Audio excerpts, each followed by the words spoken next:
¿Qué tal a todos? Sean bienvenidos nuevamente a los acontecimientos más importantes de las noticias de Venezuela y el mundo. Como siempre, trayéndoles la mejor información del momento. Damos inicio a todo esto porque la Human Rights Watch ha pedido a Petro tomar medidas para que Maduro no interfiera en las elecciones. La directora de la ONG, Juanita Guevartus, advirtió que el mandatario debe impedir la cooptación total del organismo electoral. La directora de Human Rights Watch, Juanita Guevartus, ha pedido este jueves al presidente Gustavo Petro tomar medidas para que su homólogo venezolano Nicolás Maduro no interfiera en unas elecciones presidenciales, legislativas y regionales libres en el vecino país, así como lo están escuchando. La decisión de la Asamblea Nacional de Venezuela de nombrar nuevos miembros del Consejo Nacional Electoral amenaza en un sistema que ya es desigual y profundamente injusto. Esta medida disminuye aún más la posibilidad de que existan procesos mínimamente libres y justos durante las elecciones presidenciales previstas para el 2024 y las elecciones legislativas y regionales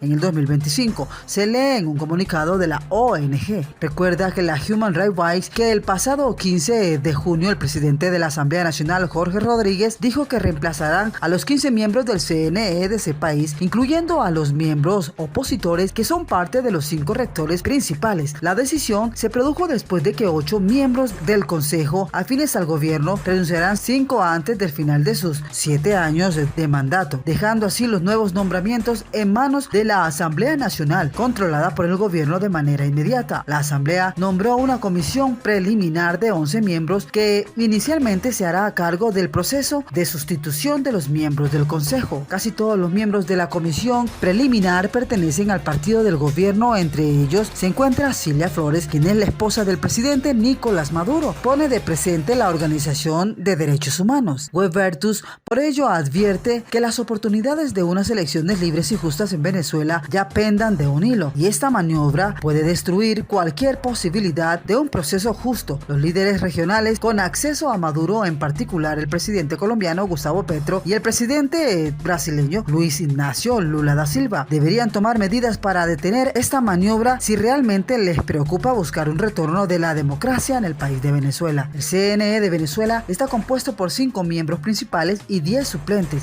Se encarga de supervisar todo el proceso electoral, incluyendo el registro de electores y la inscripción de candidatos, así como la organización y supervisión de los procesos de votación. Según la legislación venezolana, la recién formada comisión preliminar de 11 miembros se encargará de designar un comité de postulaciones electorales que a su vez presentará una lista de candidatos a la Asamblea Nacional. La coalición legislativa del gobierno controla a más de 250 de los 277 miembros de la Asamblea. Después de las elecciones del 2020, que no fueron libres ni creíbles, habría aseverado la Human Rights Watch. El presidente Petro de Colombia y el presidente Lula de Brasil han mantenido una estrecha relación con el gobierno de Maduro públicamente. Ambos líderes han enfatizado en la importancia de la democracia, de unas elecciones libres y justas y de los avances en las negociaciones políticas entre el gobierno de Maduro y la oposición venezolana. Pero durante una reciente visita de Maduro a Brasil, el presidente Lula describió las preocupaciones sobre el entusiasmo, el autoritarismo y la falta de democracia en Venezuela como una narrativa, había señalado el comunicado. Y concluye Guevartus en un sentido en que Lula y Petro quieren que su discurso sobre la democracia en Venezuela tenga alguna credibilidad. Deben aprovechar inmediatamente su relación con Maduro para impedir así la cooptación total del organismo electoral del país. Mis amigos, estas son las noticias de Venezuela y el mundo. Continuamos con más información.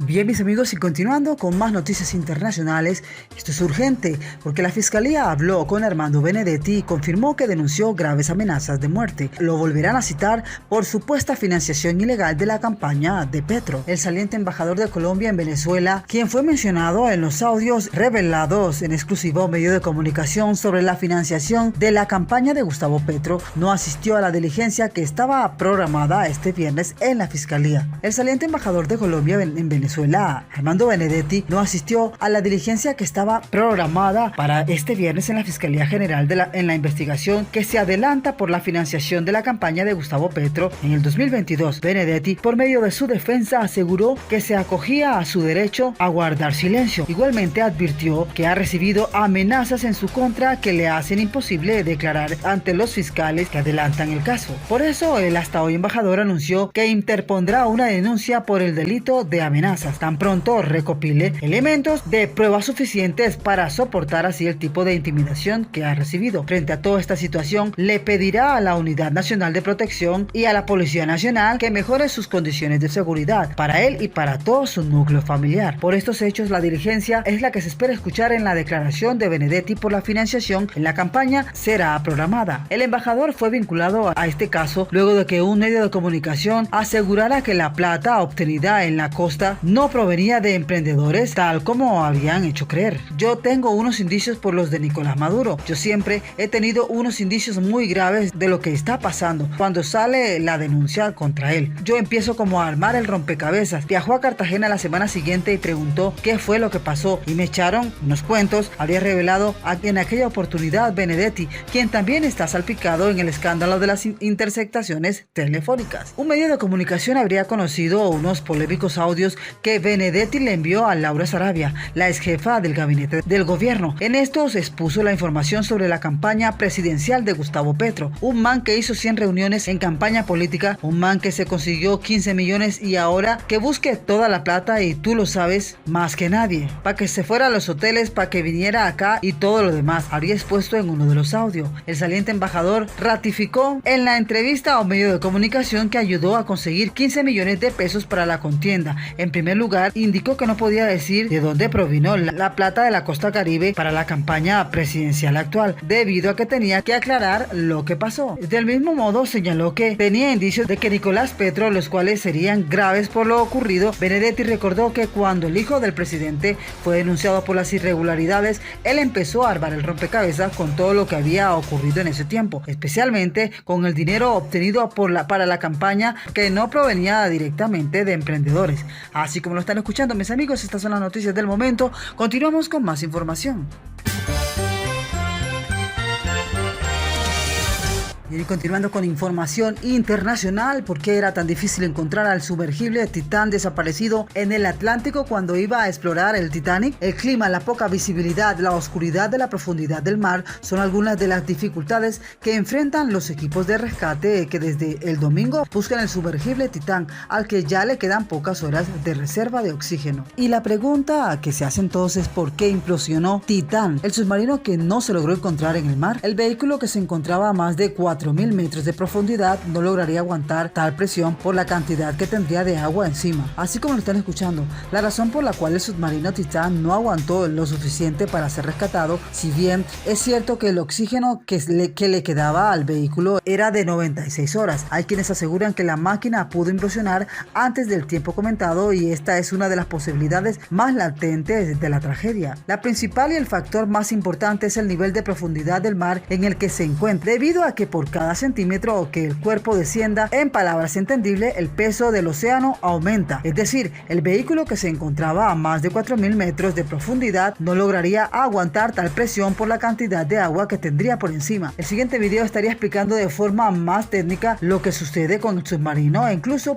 pone como ejemplo algo que se puede hacer en este caso, señores, así como lo están escuchando. Esta es una información importante, mis amigos. Noticias de Venezuela y el mundo. Las fuerzas del régimen de Nicolás Maduro habrían torturado a 91 personas en el año 2022. La ONG Programa Venezolano de Educación Acción en Derechos Humanos denunció que el año pasado se registraron 2.203 víctimas de violaciones al derecho a la integridad personal, lo cual supone un aumento del 68.6% con respecto al 2021. La ONG Programa Venezolano de Educación Acción de Derechos Humanos, PROVEA, registró durante 2022 un total de 2.200 2.203 víctimas de violaciones a la integridad personal, de los cuales 91 fueron casos de tortura, de acuerdo a su informe anual presentado este martes. En el 2022 se registraron 2.203 víctimas de violaciones al derecho a la integridad personal, lo cual supone un aumento del 68.6%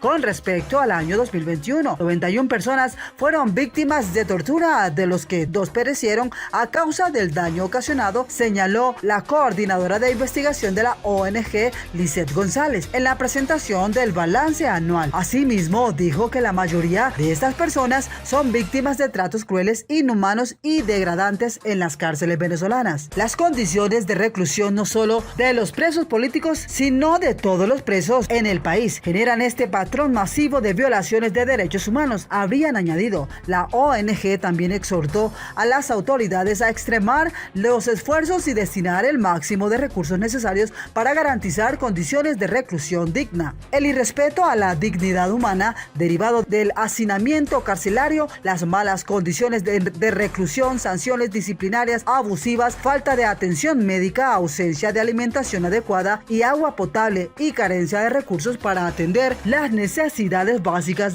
de las personas detenidas, vulnera la garantía previstas en la Constitución, habrían dejado claro. Provea pidió que se permita el ingreso de representantes de diversos mecanismos del Sistema Universal de Derechos Humanos, incluyendo al equipo de la Misión de Determinación de los Hechos para Venezuela de la ONU y el Sistema Interamericano de Protección de los Derechos Humanos, a las cárceles del país para constatar el estado en el que se encuentran los privados de la libertad. Venezuela tiene 270 presos políticos. La ONG Foro Penal había informado en febrero que en Venezuela hay 270 detenidos a los que consideran presos políticos, 4 menos en comparación con su recuento anterior difundido el pasado 17 de enero. En el informe publicado en su cuenta de Twitter, la organización indicó que de los 270 casos contabilizados, 257 son hombres y 13 son mujeres. Además, 120 son civiles y 150 militares. Asimismo, detalló que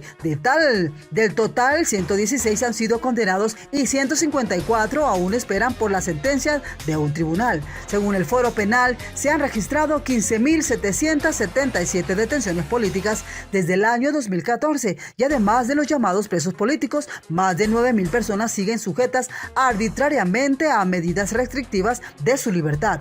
El pasado 31 de enero, la ONG Observatorio Venezolano de Prisiones, OVP, y familiares de detenidos considerados presos políticos pidieron al alto comisionado de los derechos humanos de la ONU, Volker Turk, quien visitó al país entre los días 26 y 28 del mes pasado, un mayor apoyo a sus casos ante las violaciones de los derechos humanos que denunciaron sufren esos privados de libertad. Al finalizar su visita, Turk también anunció que su oficina tendrá presencia 2 años más en Venezuela para que pueda así continuar su labor de promoción de la agenda de los derechos humanos, una decisión que la sociedad civil y ONG esperan que se traduzca en mayores denuncias contra los atropellos, los que aseguran han faltado hasta ahora, señores. Así como lo están escuchando, estas son las noticias del momento. Continuamos con más información. Los invitamos a que se suscriban al canal, compartan el video con sus amigos en las redes sociales, activen la campanita de notificación, le den like. Gracias a todos por su gran sintonía y chao.